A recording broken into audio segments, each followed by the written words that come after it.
Now Lord Fairfax roused himself, had a bath and addressed the men, who were scattered far and wide across the dale.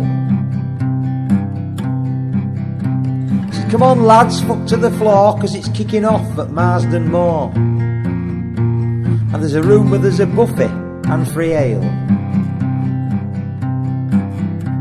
But Cromwell he were playing cards with his captain at the Marston Arms, and a couple of Jills and all, I'll be bound.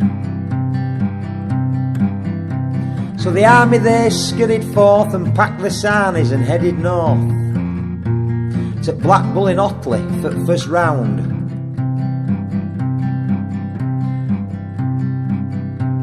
And landlord at Bull he rubbed his eyes and dried his hands upon his thighs, as swarms of thirsty men homed into view. He said, I'm sorry lads, you can't come in, 'cause miles off and I've got no gin.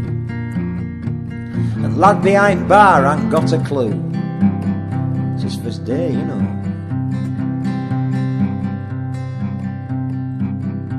But landlord he soon caved in when a can of Tetley's hit him in the chin. He were trampled underfoot and he were done. He said, keep the noise down, we don't want to fight, 'cause I've got a lad upstairs, he works nights, and a wedding reception booked in at 1:30. Fairfax said, we'll just have a couple of halves, but I warn you now, the lads are half starved, 'cause the fish shop was shut and so were Greg's. Landlord he rolled his eyes, he says, I've only got a couple of stamp pies, pork scratchings, crisps and pickled eggs. Fairfax said, oh, that'll do. Keep us going till about 2:30, and then we'll bed down and have a kip. But the landlord soon turned obscene, 'cause they had no change for the fruit machine, and one at pull queues didn't have a tip.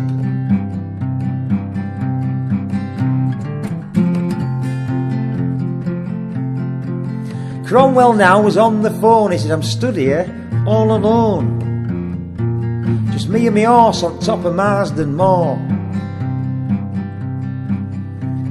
Fairfax said, well the lads are on the pie and peas and playing doms and fives and threes, and they'll leave when the raffle's drawn and not before.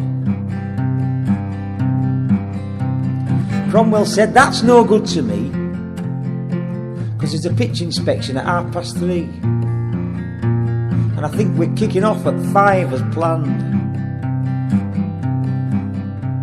Well that's a bugger and no mistake, said Fairfax, chewing on a corned beef bake, but I'll rouse the lads and be there as fast as I can.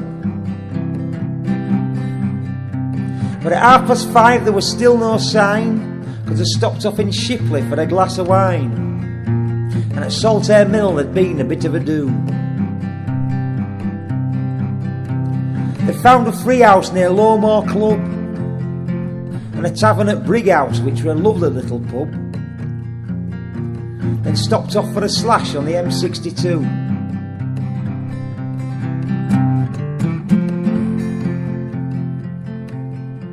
So the 2nd of July 1644 went down as the biggest piss-up of the Civil War. The Royalists versus a stag party from the street. So forward the parliamentarians lurched with a series of giggles and farts and burps, and landed in a pile at Cromwell's feet. So come on, get up you motley crew, 'cause the Royalists are in the same state as you. I've heard they've been on the lash on a racing trip. So the wind whistled through the trees, the armies faced off on their hands and knees, but were far too weak to ever get to grips.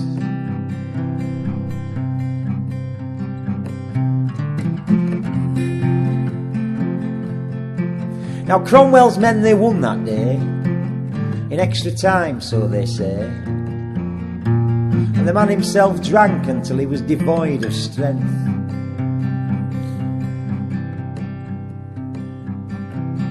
Two days later he awoke, and next to his wife, who hardly spoke, just held out his soiled shirt at arm's length. He did his best to explain. He said, I held a man who was in terrible pain, and he threw upon me front just as he fell. Did he really? She said, all matter of fact. Well, he's a very clever man, is that, because he's managed to shit in your trousers as well.